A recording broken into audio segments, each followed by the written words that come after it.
Part 10 equal. अब scene focus होता है जहां पर बिलोप एमसी से फाइट करने के लिए रिंग में आता है। वो बहुत डरा हुआ है और से समझ में भी नहीं आ रहा है कि एमसी ऐसा क्यों कर रहा है। तभी एमसी उसे आवाज देता है, जो सुनकर बिलोप शॉक हो जाता। पर एमसी उससे बोलता है, जैसे कि तुम देख सकते हो बिलोप में इतनी फाइट करके पहले वीक हो गया हूं, पर मैं अभी भी तुमसे ज्यादा ताकतवर हूं और इसीलिए मैं तुमसे फाइट करना चाहता हूं। पर अभी भी बिलोप को कुछ नहीं समझता।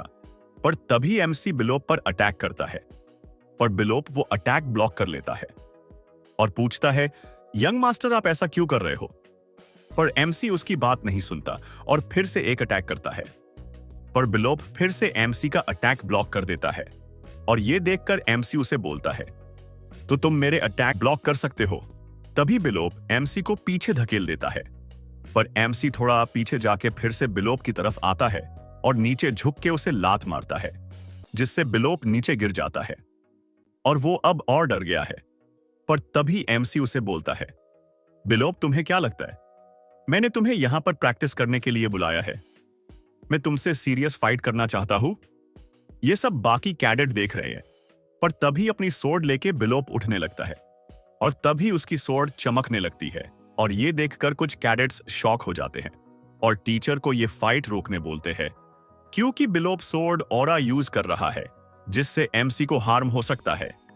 टीचर एमसी और बिलोप की फाइट रोकने ही वाले थे, पर तभी एमसी बोलता है, इंस्ट्रक्टर ये मेरा ऑर्डर है, आज जो यहां पर हुआ है वो कोई किसी को नहीं बताएगा। और ये सुनकर इंस्ट्रक्टर रुक जाता है। तभी बिलोप बोलता है, यंग मास्टर क्या आपको यही चाहिए था। एमसी उसे बोलता है कि हां बिलोप, अगर तुम्हें ऑरा यूज करना आता है तो यूज करो। तभी बिलोप एमसी की तरफ भागने लगता है और बोलता है, यंग मास्टर अगर आपको मुझसे फाइट करनी ही थी तो फर्स्ट मुझसे ही फाइट करते, पर अब आप हारने वाले हो। और तभी वो अटैक करता है जिससे एमसी की सोर्ड टूट जाती है, पर एमसी उसके अटैक से बच जाता है और सोचता है, मुझे नहीं लगा था बिलोप इतना ताकतवर है। मुझे पता था वो बाकी कैडेट से ताकतवर है और वो सबसे जानबूझकर हारता था, पर वो ऑरा भी यूज कर सकता है। और तभी बिलोप एमसी पर फिर से अटैक करने के लिए आगे जाता है और तभी एमसी अपनी सोर्ड फेंककर अपने हाथ यूज करके बिलोप के हाथ पर मारता है, जिससे बिलोप के हाथ से उसकी सोर्ड छूट जाती है। पर तभी एमसी उसके पीछे से जाके उसे ब्लॉक कर देता है। पर जब बिलोप को सांस लेने में प्रॉब्लम होती है तब एमसी उसे छोड़ देता है और तभी बिलोप एमसी को बोलता है, आपने फाइट क्यों बंद कर दी। आपको तो मुझसे फाइट करनी थी। क्या आपको मैं कोई टॉय लगा। क्या आपको ऐसा दूसरों के साथ खेलकर मजा आता है। तभी एमसी बोलता है, ऐसा नहीं है बिलोप, यह सब मुझे भी नहीं करना था, इससे मुझे भी बहुत दर्द हुआ। तो आपने ऐसा क्यों किया यंग मास्टर। क्योंकि तुम मुझसे कमजोर हो पर तुम मुझसे ज्यादा अच्छे इंसान हो और यह बात मुझे तुम्हारी बहुत पसंद है, पर तुम्हें इतना अच्छा रहने के लिए ताकतवर होना पड़ेगा। तो बिलोप और ताकतवर बनो, हम दोनों और ताकतवर बन सकते हैं साथ में, और आज जो मैंने किया उसके लिए मुझे माफ कर देना। बिलोप तभी वहां पर खाना लेके कर कुछ मैड आती है, पर उन्हें लगता है कि वो थोड़ा पहले आ गई तो फिर से जाने वाली होती है। पर एमसी उन्हें बोलता है कि ट्रेनिंग खत्म हो गई है और तभी बिलोप एमसी को उसका आज का खाना खुद से लेने बोलता है और एमसी बोलता है, ठीक है बिलोप, मैं आज तुम्हारा खाना भी लेके आऊंगा।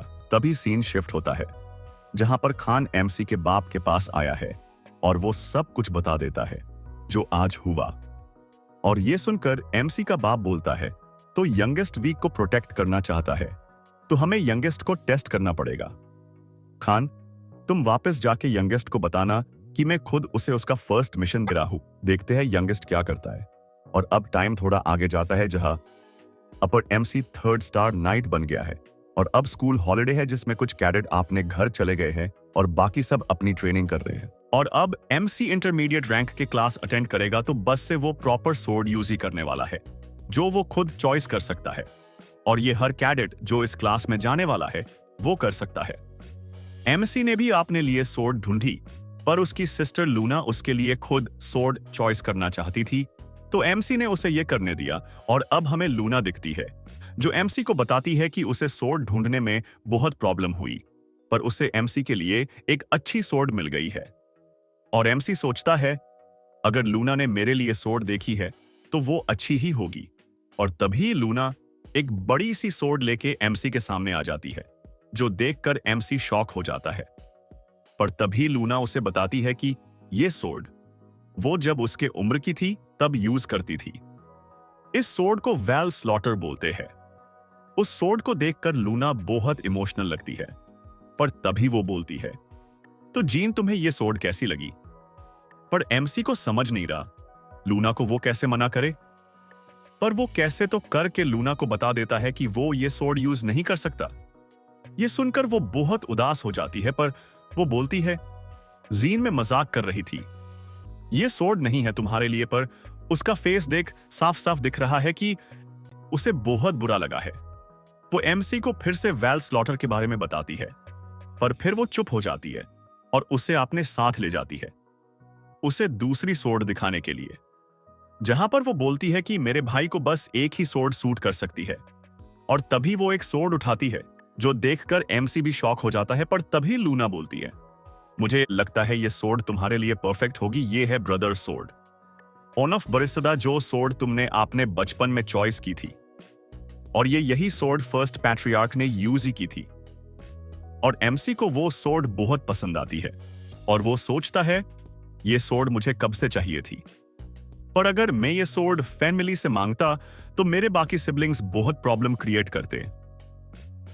पर अगर ये सोर्ड लूना ने मुझे दी है तो कोई कुछ नहीं बोल सकता। और तभी एमसी उस सोर्ड के लिए उसे थैंक यू बोलता है। पर यह सुनकर वो फिर से नाराज हो जाती है और बोलती है, जीन, क्या तुम अभी भी मुझे अपनी सिस्टर नहीं समझते? एमसी उसे समझता कि ऐसा नहीं है और उसे तो बस उसका गिफ्ट अच्छा लगा। तभी लूना बोलती है, ऐसा है तो ठीक है, पर जीन तुम्हें मेरे लिए एक काम करना होगा। आपने आंखें क्लोज करो, हम अब तुम्हारी ट्रेनिंग स्टार्ट करेंगे। अब ध्यान से सुनो, बहुत सारे सिबलिंग्स तुम्हें हार्म करना चाहते हैं, पर कभी भी भूलना मत कि और भी सिबलिंग्स हुआ ऐसे थे जो तुम्हारे लिए बस अच्छा चाहते हैं। और आगे से मुझे थैंक यू मत बोलना। जीन, मैं बहुत लोनली लाइफ जी चुकी हूं और मैं नहीं चाहती कि तुम भी ऐसे ही जीवो, तो इसीलिए तुम अच्छी लाइफ जीना। और एमसी उसकी बातें समझकर उसे हाँ बोलता है। तभी लूना बोलती है, ठीक है जीन, तो हम तुम्हारी ट्रेनिंग फिर से स्टार्ट करे रहे हैं। आपने आंखें क्लोज करो। और अब टाइम थोड़ा आगे शिफ्ट होता है, जहां पर एमसी मुरक्कन को वो सोर्ड दिखाता है। पर तभी मुरक्कन उसे वो सोर्ड फिर से अपनी जगह रखने बोलता है, क्योंकि अभी भी एमसी शैडो एनर्जी हैंडल नहीं कर सकता, तो ये सोर्ड फंड उसके किसी काम की नहीं है। और मुरक्कन बोलता है, अगर तुम्हें ये सोर्ड यूज करनी है तो तुम्हें शैडो एनर्जी में 3 स्टार होना होगा। पर एमसी अभी भी 2nd स्टार है, तो वो ये सोर्ड यूज नहीं कर सकता। एमसी ये सुनकर नाराज हो जाता है, पर वो बोलता है कि उसे लगता है कि वो ये सोर्ड यूज कर सकता है। पर तभी ये सुनकर मुरक्कन को गुस्सा आता है और वो एमसी को बोलता है, बच्चे, तुम्हें समझ नहीं आ रहा, ये सोर्ड कोई मजाक नहीं है और अभी तुम इसे हैंडल नहीं कर सकते। और इसे अच्छे से यूज करने के लिए तुम्हें 5 स्टार होने की जरूरत है। पर तभी एमसी उसका हाथ हटा के बोलता है, तुम्हें पता है ना, मैं इतना वेट नहीं कर सकता और अब मुझे बस 5 स्टार शैडो एनर्जी तक पहुंचना होगा 1 साल में। पर तभी उसका सीड़ पकड़ के मुरक्कन बोलता है कि तुम्हें क्या लगता है, अगर तुमने रात दिन भी प्रैक्टिस की तो यह पॉसिबल नहीं है। और अगर तुम्हें यह समझ रहा है तो ऐसा सब बोलना बंद करो और वो सोर्ड साइड रख दो। पर तभी एमसी एक बुक उठाता है और उसे फाड़ने की धमकी मुरक्कन को देता है, जो देखकर वो डर जाता है।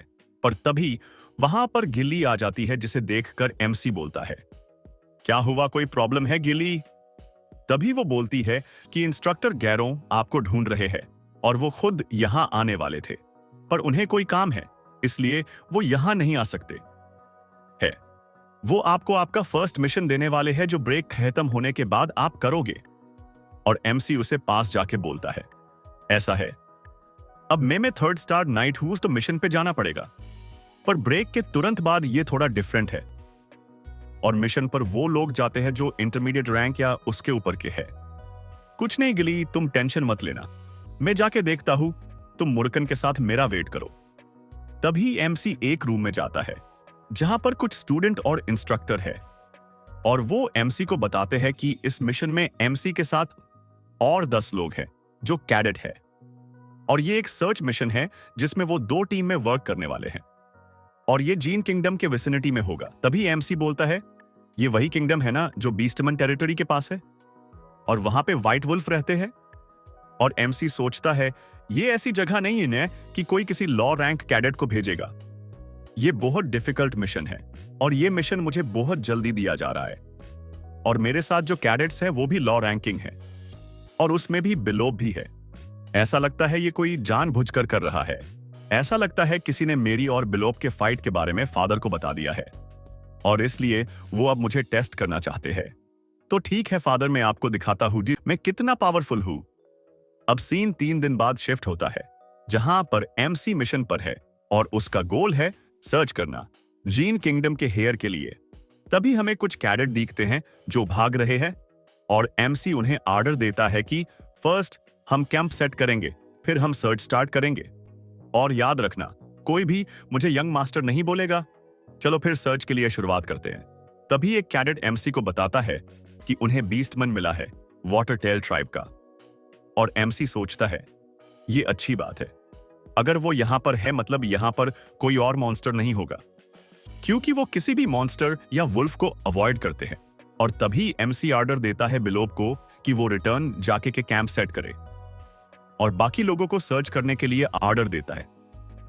तभी एमसी को वो मॉन्स्टर दिखते हैं जिनके बारे में वो बात कर रहे थे, और वो मॉन्स्टर बहुत अच्छे इतने कि वो एमसी को फूड ऑफर करते हैं, क्योंकि उन्हें एमसी को देखकर दया आ जाती है, और एमसी भी उनका फूड ले लेता है। और तभी एमसी मैप देखकर सोच ही रहा होता है कि तभी पीछे से बिलोप आके उसे बोलता है कि सी उनके सेकंड ग्रुप पर अटैक हुआ है। तभी एमसी बहुत जल्दी ऑर्डर देता है, सब लोग मूव करने के लिए रेडी हो जाओ। बिलोप सिचुएशन क्या है उनकी? तभी बिलोप बोलता है, सेकंड ग्रुप बचने के लिए यहां वह फेल गए हैं, और में से एक ने आके मुझे ये सिचुएशन बताई है, और अटैक करने वाले बस 3 लोग हैं, पर वो रन कैंडल पर अटैक कैसे कर सकते हैं इतने काम लोगों के साथ? तभी एमसी ऑर्डर देता है सबको कि कुछ लोग जाके कैंप को गार्ड करो, और अगर कोई दुश्मन अटैक करता है तो तुम उसे मार सकते हो या भाग सकते हो।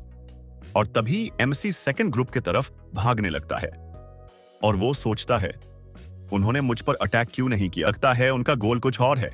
तभी उन्हें ब्लड दिखता है, जिसे देखकर बिलोप सोचता है क्या सेकंड ग्रुप के सब मर गए? पर एमसी वो ब्लड चेक करके बताता है कि मुझे नहीं लगता उनमें से कोई मरा है, क्योंकि यहां पे ऐसा कुछ दिख नहीं रहा है, और मुझे लगता है वो जरूर यहां से भागते हुए उन्हें चोट लगी होगी, तभी उन्हें बैंडेज मिलते हैं। उसे देखकर एमसी पता लगता है कि वो कहीं पास ही होंगे, और बैंडेज करते वक्त उन पर फिर से अटैक हुआ होगा, जिससे बचने के लिए वो वेस्ट की तरफ भागे होंगे। और तभी वो वेस्ट की तरफ भागने लगते हैं, वह मजे हैं, और एक जगह जाके रुक जाते हैं, क्योंकि उन्हें सेकंड ग्रुप दिख गया है, पर उनके साथ वो अटैक करने वाले भी है। और तभी एमसी बिलोप को अपनी आंखें बंद करने बोलता है, और जैसे ही वो सिग्नल देगा तब उसके पास वाले दुश्मन पर अटैक करने बोलता है, और एमसी अपनी शैडो एनर्जी यूज करता है और एक वेपन फेंकता है दुश्मन पर, और शैडो एनर्जी से किसी को समझता भी नहीं कि अटैक आ रहा है या नहीं, पर वो अटैक उस दुश्मन पर लग जाता है। और तभी बिलोप उस दूसरे दुश्मन पर अटैक करता है, पर वो बिलोप का अटैक ब्लॉक कर देता है, और तभी एमसी उसके पीछे से आके उस पर अटैक करता है, जिससे वो नीचे गिर जाता है। और तभी एमसी बाकी लोगों की तरफ देखता है कि सब ठीक है या नहीं। वो सब ठीक है, पर तभी वो बोलते हैं कि उन लोगों ने मेसा को अपने साथ लेके चले गए हैं, ये सब हमारी गलती है। और ये पार्ट यही खत्म होता मिलते हैं नेक्स्ट पार्ट में रेस्क्यू।